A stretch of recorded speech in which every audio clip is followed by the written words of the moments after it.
What's up, guys? I am Brian Fitzpatrick. If you don't know me, I'm a hiking staff at Wilderness Trail. I'm actually backpacking right now. I'm in the mountains of Georgia. You can't see right now, but there's a really sick view right there, but it's kind of foggy, so it is what it is. I grew up in a relatively large city in Florida, which means there's a lot of light pollution at night, so it's a little harder to see the stars. On a clear night, you might be able to see a few dozen.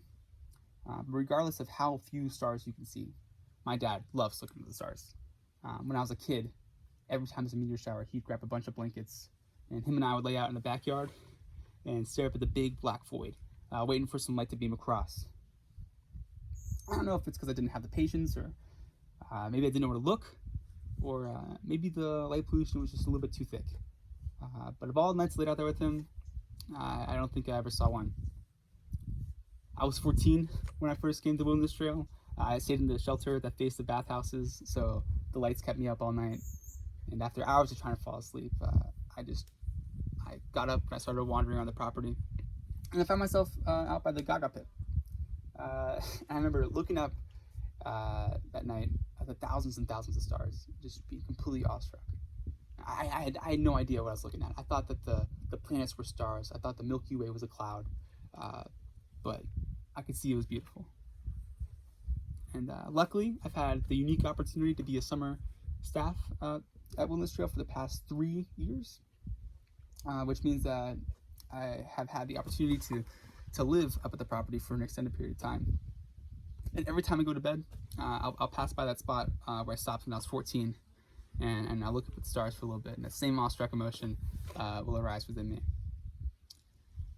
And by the end of the summer, it becomes habitual. I begin to forget what the stars look like back at home, and the thousands and thousands of stars becomes the norm. And I learn so much every time I go hiking. I feel like I'm a better friend. I feel like I love better. I feel like I'm better loved. And at the end of every week, I'll gather my group up and I'll give them a big lecture about how important it is to take the lessons we learned on trail back home with us. I try to live life pretty intentionally, like I'm always at the property, like more joyful, more at peace, playing in the rain. But every time that I'm home and I look up at the stars, I'll immediately remember where I am, and more importantly, where I'm not. I know the stars are still there. I know they're shining just as bright as ever.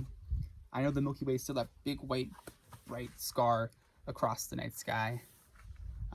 But they're just veiled by the bustle of city life. They won't reveal themselves as easily. I think God can be so easy to see out on the trail. Every campfire, I can list holy grounds till the cows go home. But every time that I am home, and I start to look for God, it can seem like I'm looking into a big black void. But I just have to remind myself that He's still there, He's still present, He's still looking over me. It's just a little harder to see. It takes a little more effort to see Him. My dad grew up in rural Montana, so the stars are always bright for him growing up. And I like to think that every night that we laid out there looking for the shooting stars, and we were staring at that big black void, He knew exactly what He was looking at.